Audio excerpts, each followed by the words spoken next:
veer away from that kind of vacation romance and make sure that it feels real. Hello, I am Delphine, and today I'm talking about long distance relationships. Gone are the days of meeting your spouses in your local village because of a family connection or being match made by your priest or anything like that. Not that this can't happen. Of course, it's just that we now live in overpopulated cities, we're all over the place, communities aren't really as small or as connected anymore, sadly. But we have online dating, and with the advent of online dating, suddenly we spread the net way wider. We now have access to people all over the world. But long distance dating has its challenges. Aside from obviously wanting to see them and spend time with them, there are lots of nuances and practicals that you should think about if you decide to embark on a long distance relationship. Long distance dating has many layers. Are you on the same time zone? Are you a 3-hour drive away or a 3-hour train ride away? Are you going to get to see each other on the weekends or once a month? How are you going to start assimilating each other into your own communities, meeting friends, meeting families? How can you do this discerning dating process without feeling under so much pressure because you're investing a lot of time and effort into this person? So lucky for you, I've got 9 handy tips that I hope will help any of you who find yourself in this situation. Number 1 is to be wise in spending time together. Most likely you'll be spending whole weekends together, but please remove the temptation of staying with one another by getting your community involved. So whether that's inviting friends and family so that you're doing things together, introducing each other to other local trusted people that they could stay with or you could stay with, just to make sure that you're not tempted into, oh, we'll just crash at mine, that's fine. And also that you're not being too isolationist in it, because ultimately, yes, you are dating each other, but you do want to make sure they get integrated into your life as well. So bring your community into it, be prudent. That's definitely a skill that you're both going to really up in a long distance relationship, because it requires a lot of intention and follow through, and also just making sure you have well thought out plans. Number 2 is to stay prudent and emotionally chaste. So what do I mean by being emotionally chaste in a long distance relationship? Well, it's very easy in these almost holiday romances, when you're spending a lot of time together in a very short amount of time, to get very emotionally invested and to get excited, and also to almost live in a bit of a bubble with that person. So, try to make sure that you are also not neglecting your daily lives and it doesn't feel like a holiday romance, because you are trying to see if this could make it the whole mile and if you could live a whole life with this person. So veer away from that kind of vacation romance and make sure that it feels real. Ensure that you are seeing this person in every season. You don't want just to see them in this special date kind of light. You need to be able to get to know what they're like in their everyday. So ask them those questions, meet their friends and family, go to events together, and try to really understand who they are Monday through to Sunday and not just on the weekends. This leads me on to point number 3, which is managing your expectations. So the problem with this holiday style romance is that you can always just be putting your best foot forward and not seeing that person in every single shade of light. So make sure that you're doing some of these more boring things together.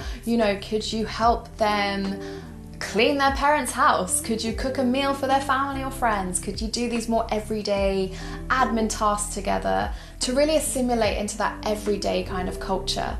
Because you don't want to just be stuck in that bubble that we were talking about in the last point. Another good way of doing this is to organize a social gathering together. So do the shopping, the hosting, and the cleanup together, because that's a really good way to just see how you guys work as a team. Number 4 is to work out the rhythms that work for your relationship. Don't think about what you should be doing. So don't assume that because you're long distance you should have a 1-hour phone conversation every night, or you should write each other letters every single weekend, or be posting them a present every week. You need to really see what works for you and to follow that rhythm. So it might be that you're not a phone person, I'm not really a phone person, but I love sending voice notes, so you can expect a 4-minute podcast from me.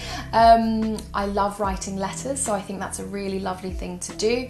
But other people might be different, so really talk about this, talk about what matters to the other person. It's really interesting to learn, love languages. If their love language is act of service, then maybe you could see if they have any needs, and you can send them, a little care package or something that makes them know that you're thinking about them, and that you're showing your affection in a way that they can truly receive it.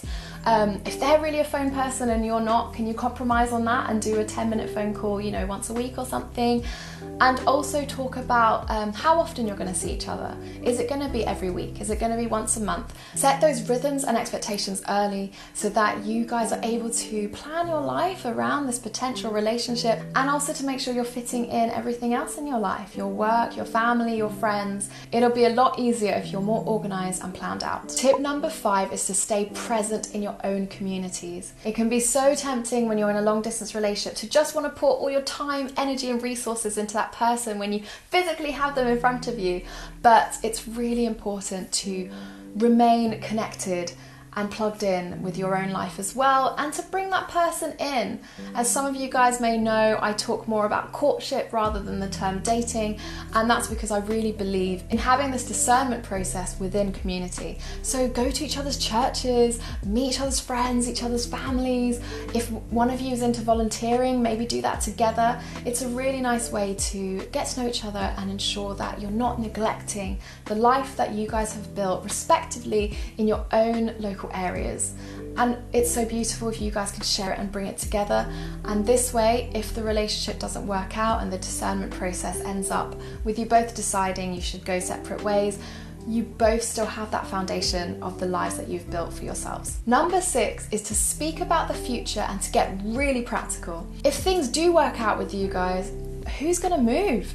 If you get engaged, are you going to want to try to live closely together in the same city before getting married? You really need to ask about these, because one of you, or potentially both of you, if you decide to start somewhere new, is going to have to make a lot of changes. You're probably going to have to get a new job, somewhere new to live.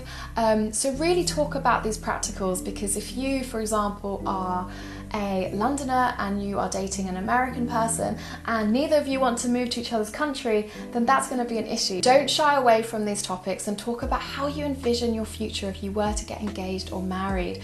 These are exciting conversations to have, so don't be shy, and it's really helpful, especially when you're in a long distance relationship, because you want to know, is this person open to living where I'd like to live? Am I open to living where they'd like to live? Is one of us going to move? Are both of us going to move somewhere new? Where would we like to raise our family? Would we like to live close to one of the respective families? These are all really worthwhile to ask. Number 7 is cultivating your spiritual life together. So I really like the idea of starting a book club together, reading books about the faith and discussing them, maybe taking notes separately or having a shared Google Doc and then talking about it when you're together again.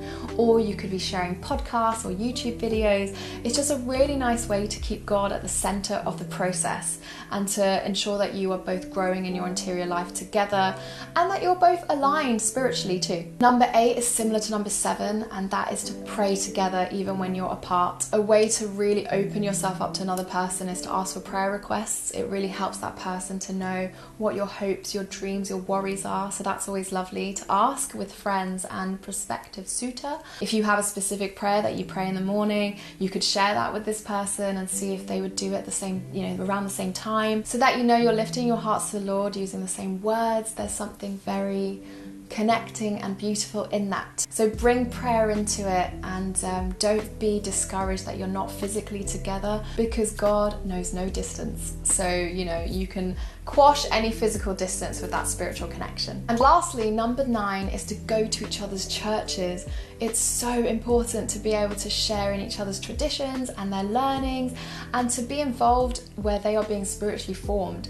Meet their priests, meet their church friends, and see how they spend their Sundays and share how you spend your Sundays together. I think that is really important, because your spiritual life is always going to be the center and crutch of your relationship. So ensure that you are making time, if you can, to understand each other's Sunday life, each other's church communities, and those traditions as well. Well, I hope this has been helpful, whether you are discerning a long distance relationship or you're in one currently. I would love to hear your tips, your challenges, anything that you're experiencing if you are in this position. So please leave us a comment and a like or a dislike, and subscribe to Salt for more lifestyle and dating content. God bless.